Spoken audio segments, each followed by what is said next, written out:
네이버 지식인 사건사고 탑5 5위 성폭행 신고. 2009년 1월 28일 저녁 8시 40분 한 의문의 네티즌이 네이버 지식인에 질문을 올립니다. 글의 제목은 성폭행 신고. 그 내용을 살펴보면 제가요, 길거리를 가다가 갑자기 뒤에서 누가 덮치는 거예요. 전 아무런 저항도 못하고 갑자기 비닐봉지로 얼굴을 덮더니 그 상태로 강을 당했어요. 그런데 전 그 사람의 얼굴도 모르고 목소리도 모르는데 어떻게 해야 할지 모르겠어요. 아직도 그 상처 때문에 미치겠는데 경찰에는 증거가 없고 범인의 인상착의도 모르는 상황에서 어떻게 해야 할지 모르겠네요. 제가 신고해도 그 범인은 잡을 수 있을까요? 아님 힘든가요? 내공 걸어요. 자신이 길거리를 걷다가 성폭행을 당했다고 호소하는 한 네티즌. 물론 당한 사람이 남성일 수도 있지만 이 글을 읽은 대부분의 사람들은 글쓴이가 여자라고 생각했죠. 그렇다면 한 여성이 길을 걷다 몹쓸 짓을 당했지만 범인의 얼굴이나 인상착의를 보지 못했기 때문에 신고를 해도 잡기 힘들 것 같다는 질문인데요. 그런데 고작 2시간 뒤 이 글을 썼던 유저가 또 다른 질문을 올리게 됩니다. 이번엔 성폭행 범죄자라는 제목이었죠. 궁금한 게 있는데 성폭행 범죄자들은 잘 잡히는 편인가요? 여성분들은 성폭행을 당하면 곧바로 신고를 하나요? 모르는 사람에게 얼굴도 안 보이고 목소리도 모르는 상태에서 당하면 범인 찾기 힘든가요? 내공 걸어요. 분명 2시간 전 자신이 성폭행을 당했다고 올린 사람이 이번엔 성범죄자가 잘 잡히는 편인지 물어봅니다. 그런데 여기서 이상한 점은 글쓴이의 단어 선택을 보면 여자가 아닌 남자임을 알 수 있었죠. 여성분들은 성폭행을 당하면 곧바로 신고를 하나요? 이 부분에서 여성분들이라 지칭했기 때문인데요. 그러나 마지막에는 첫 번째 질문과 똑같은 말투로 내공 걸어요 라고 글을 마무리 짓습니다. 분명 같은 사람이 2개의 질문을 올린 것 같은데 지금까지의 상황을 봤을 때 네티즌들은 이런 추측을 하기 시작하죠. 이 글을 쓴 사람이 사실은 남자인데 첫 번째 질문에서는 여자인 척을 하며 자신이 성폭행을 당한 사람인 척 연기를 했다고 말이죠. 하지만 왜 그런 짓을 하는지는 알 수 없었는데요. 그러던 중 이 글쓴이는 하루 뒤 의미심장한 질문을 올립니다. 이번 글의 제목은 수면제. 그 영화 같은 데 보면 수건 같은 걸로 입에나 코에 대면 곧바로 잠이 드는 마취약 있잖아요. 그거 어디서 파는지와 가격을 적어주세요. 아, 참고로 흡입하는 마취약입니다. 순식간에 마취되는 그런 거, 수면제 같은 것도 알려주세요. 들이마시는.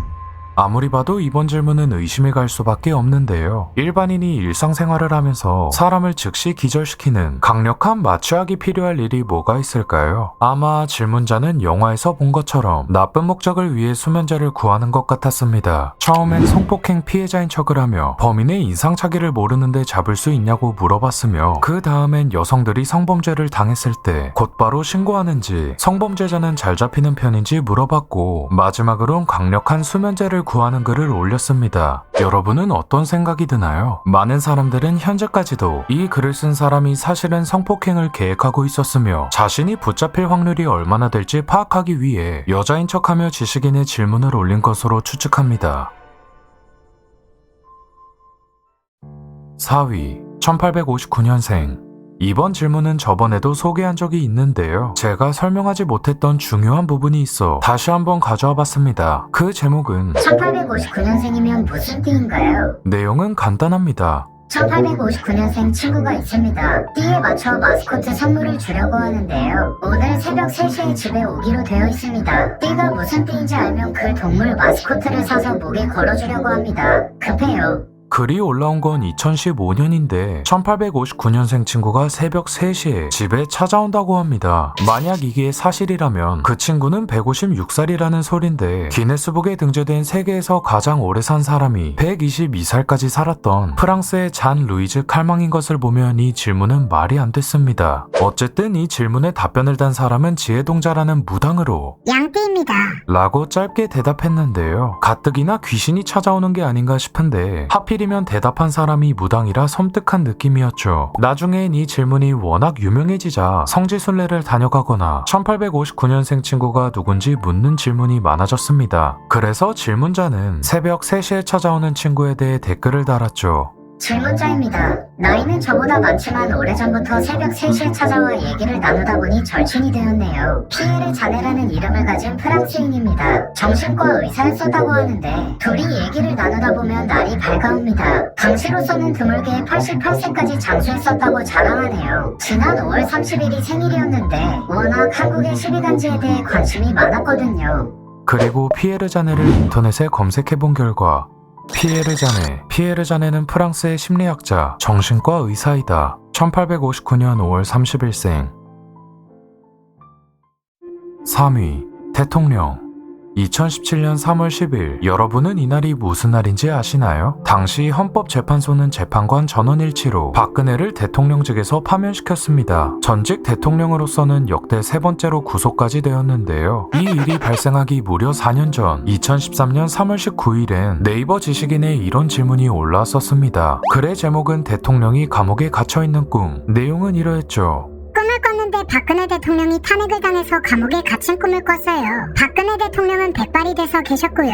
개꿈인가요? 유유. 이 질문은 2013년 2월 25일 박근혜가 제18대 대통령으로 취임한 이후 겨우 22일밖에 안 지났는데 올라온 글이었습니다. 당연히 처음엔 관심을 받지 못했지만 2017년 실제로 박근혜 대통령이 탄핵된 후 이 질문은 4년 뒤에 일어날 엄청난 사건을 예측한 소름 돋는 지식인 글로 유명해졌습니다. 2위, FBI. 때는 2012년 5월 FBI에게 경고를 당했어요 라는 제목으로 지식인의 질문이 올라옵니다. 글쓴이는 이제 겨우 초등학교 5학년의 어린아이인데 어쩌다 미국 법무부 산하의 수사기관 FBI에게 쫓기는 신세가 되었을까요? 글의 내용을 살펴보겠습니다. 큰일 났어요. 저가 5학년인데요. 어제 친구가 야동을 줘가지고 보려고 했는데요. 갑자기 검은 화면에 빨간 문구로 FBI 와르닝이 뜨는 거예요. 네이버에 쳐보니까 FBI는 미국 경찰이라는데 이제 어떻게 하죠? 저 잡혀가는 건가요? 저는 정말 앞부분밖에 안 봤어요. 아직 5학년인데 감옥에 가면 어떻게 하죠? 제발 살려주세요. 정말 앞부분만 봤어요. 이제 정말 야동 같은 거 안 볼게요. 그리고 알만한 사람은 다 아는 그 장면. 이 경고문을 본 적 있지만 무슨 내용인지는 모르는 사람들을 위해 간단히 설명하자면 그냥 미국 저작권법에 대한 설명입니다. 어쨌든 이 질문에는 아직도 댓글이 달리는데요. 어떤 사람은 2달 전에 이제 23살이겠네. 크크. 잘 지내시나요? 라며 안부를 물어보기도 했죠. 또한 이 질문을 본 많은 사람들은 질문 작성자가 너무 귀엽다는 반응을 보였습니다. 1위, 그라목손.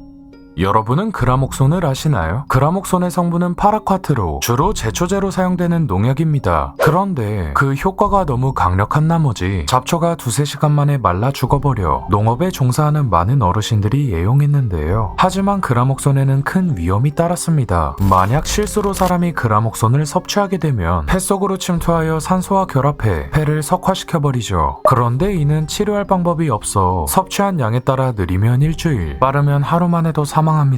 실제로 그라목손을 먹고 병원에 실려간 응급 환자의 경우 의사들도 가능성이 없다고 포기할 정도라고 하죠. 또한 그라목손을 먹고 사망에 이를 때까지 인간이 겪을 수 있는 고통 중 최상이라고 할 수 있는 극한의 고통을 겪는다고 합니다. 그런데 네이버 지식인에는 그라목손을 먹었다는 질문이 꽤 많이 올라오는데요. 그중 유명한 질문 몇 가지만 살펴보죠. 엊그제 4월 30일날 옆집 할머니 농사 도와드리다가요. 그라목손통을 비우고 다른 걸 담으려고 그릇에 잠깐 두었는데 식혜 따라 놓은 그릇인 줄 알고 그라목손 잠깐 덜어두었던 그릇을 들고 한 모금 쿨컥 마셔버렸었는데요. 그때 당시에는 한 번 토하고 입 헹구고 말았습니다. 그런데 오늘 말이죠.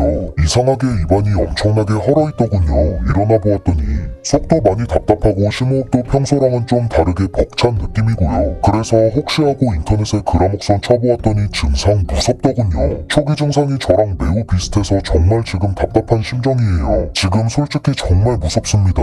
병원 가기가 정말 무서워요. 살 가망 없다고 의사 선생님이 말씀하실까봐 정말 무서워요. 어떡하죠? 이제 고3 꿈을 펼칠 나이에 이렇게 죽는 건가요? 만약에 의사 선생님이 살 가망 없다고 말하면 정말 살 가망 없는 건가요? 제발 살 수 있는 방법이 있다면 알려주세요. 제발요.